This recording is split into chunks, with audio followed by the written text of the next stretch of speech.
बेरमो के गांधीनगर थाना क्षेत्र अंतर्गत संडे बाजार में मानसिक रूप से विक्षिप्त अपनी 45 वर्षीय पड़ोसी के साथ कथित तौर पर बलात्कार करने के आरोप में पुलिस ने रिटायर्ड सीसीएल कर्मी के खिलाफ मामला दर्ज कर जेल भेजा है। मामले की जांच में जुट गई है। वही महिला को मेडिकल करवाने के लिए फुसरो स्थित अनुमंडलीय अस्पताल बेरमो भेजा गया। सिवान शहर के पकड़ी में चल रहे आहिस्ता बिहार राज्य परिषद की 2 दिवसीय बैठक के दूसरे दिन शहर में स्थित चंद्रशेखर चंदू और डॉक्टर भीमराव अंबेडकर की मूर्ति पर माल्यार्पण किया गया और साम्राज्यवाद मुर्दाबाद, फांसीवाद मुर्दाबाद और इनकलाब जिंदाबाद जैसे क्रांतिकारी नारे भी लगाए गए। आरजेडी विधायक और जनशक्ति परिषद के राष्ट्रीय अध्यक्ष तेज प्रताप यादव जनता दरबार लगाएंगे। 1 मई से मजदूर दिवस के दिन मजदूर दिवस के सम्मान समारोह का कार्यक्रम होगा। 1 मई से ही तेज प्रताप यादव पटना में अपने आवास पर जनता दरबार लगाएंगे और इनके पार्टी के नेता पूरे जिले में लगाएंगे।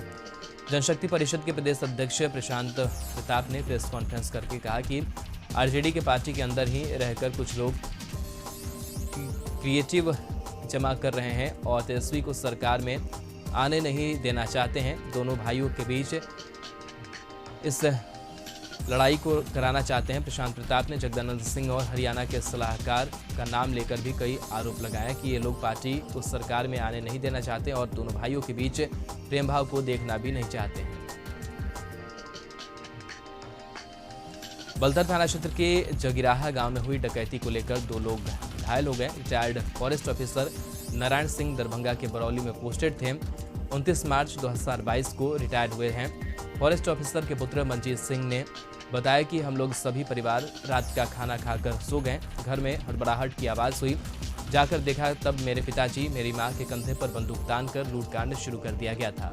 मैं और मेरी पत्नी अपने रूम में सोए थे, तभी डकैतों ने मेरे रूम का भी दरवाज़ा तोड़कर मेरे पत्नी के सिर पर बंदूक लगा दिया और कहा कि अगर शोर शराबा किया चुपचाप चोरी करने और दें और कुछ ही देर में घर के सारे सामान, जेवर, कैश, एटीएम सहित कई सामानों की डकैती कर ले गए।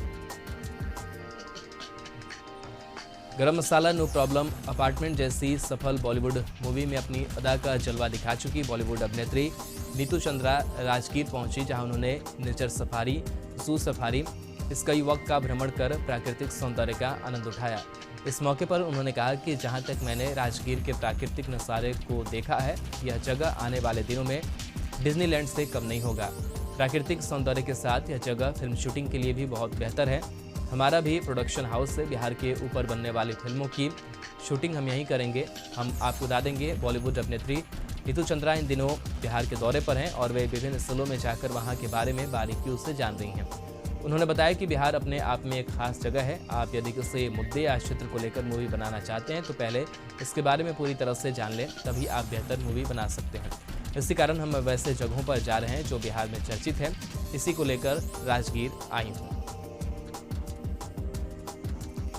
पुलिस मुख्यालय के निर्देश पर सप्ताह में 2 बार शहर में फ्लैग मार्च करना है। इसी कड़ी में हाजीपुर सदर एसडीपीओ राघव दयाल के नेतृत्व में हाजीपुर शहर में फ्लैग मार्च निकाला गया। स्टेशन रोड होते हुए फ्लैग मार्च शहर के अनवरपुर चौक, राजेंद्र चौक, गांधी चौक और थाना चौक तक निकाला गया। शहर में शांति व्यवस्था कायम करने और अपराधियों के बीच दहशत कायम करने के लिए फ्लैग मार्च किया गया। गोपालगंज में शादी कर लौट रहे दूल्हे की गाड़ी का टेम्पो से भिड़ंत हो गया, जिसमें टेम्पो चालक की घटनास्थल पर ही मौत हो गई, तो वहीं कार सवार दुल्हन सहित 3 लोग घायल हो गए। घटना मंगलवार दोपहर कुचायकोट थाना क्षेत्र के सेसिया गांव के समीप NH 27 की है, जहां दरभंगा से शादी कर लौट रहे दूल्हे की कार की टेम्पो से आमने सामने टक्कर हो गई, जिसमें टेम्पो चालक न्याज आलम की घटनास्थल पर ही मौत हो गई, जो कुचायकोट थाना क्षेत्र के बाबू सरिसिया गांव का निवासी था। चोरों ने कॉलेज में जमकर उत्पात मचाया। बेंच, डेस्क, कुर्सी, टेबल, कंप्यूटर, प्रिंटर समेत कई मोबाइल फोन तक चोरी करने में सफल रहे। बक्सर इटारी स्टेट हाईवे पर NS कॉलेज की घटना है। ये मुफस्सिल थाना पुलिस जांच में जुटी हुई है। बेगूसराय जिले के बलिया थाना पुलिस ने पटना मद्य निषेध विभाग के द्वारा दिए गए सूचना पर फतेहपुर गांव के वार्ड नंबर 14 निवासी चिकू सिंह के पुत्र शुभम सिंह के घर पर छापेमारी की।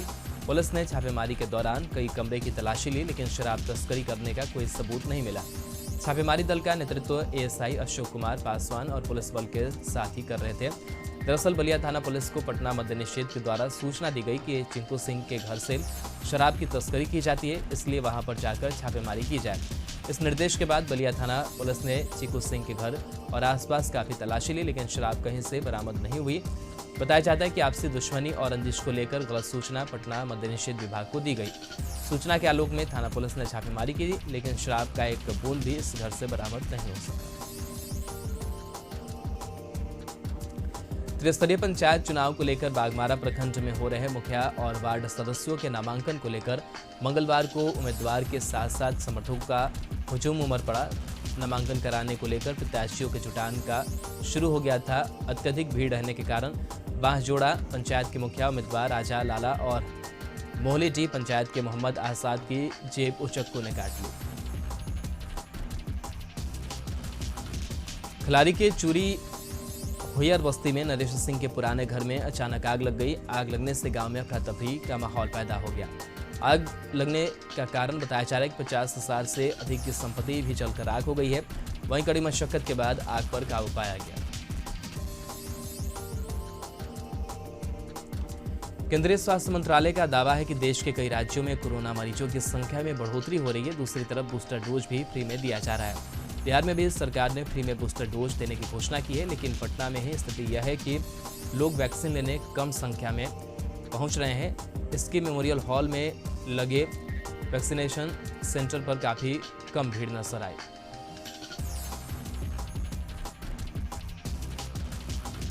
झारखंड के खिलाड़ी इन दिनों खेल प्रशिक्षकों की कमी के कारण बेहतर नहीं कर पा रहे हैं। मामले को लेकर विभिन्न एसोसिएशन की ओर से राज्य सरकार को लिखित रूप से जानकारी दी गई है। झारखंड को खेल का हब माना जाता है। खेल और खिलाड़ियों के लिए इस राज्य में कई योजनाएं चलाई जा रही हैं, लेकिन उन योजनाओं का 100% लाभ यहाँ के खिलाड़ियों को नहीं मिल रहा है। इसका सबसे बड़ा कारण है कि इस राज्य में खेल नीति का लागू न होना।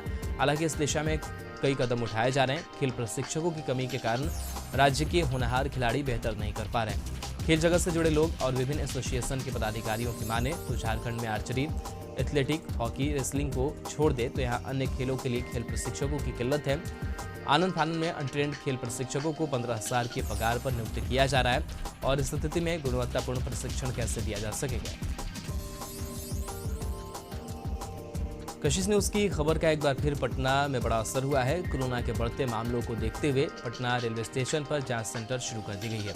प्रभावित राज्यों से आने वाले यात्रियों की कोरोना जांच की जाएगी। दरअसल रेलवे स्टेशन पर कोरोना जांच सेंटर बंद कर दिया गया था, जिसे लेकर कई तरह के सवाल उठ रहे थे। सवाल इसलिए उठ रहे थे कि क्योंकि जिन राज्यों में कोरोना तेजी से पांव पसार रहा है, वहां से प्रत्येक दिन सैकड़ों की संख्या में लोगों का आवाजाही हो रहा है। अधिकारियों ने बताया कि मौजूदा वक्त में हमें हर एक दिन 70 से 80 लोगों की कोरोना जांच की जा रही है, जिसे समय के साथ बढ़ाया जाएगा।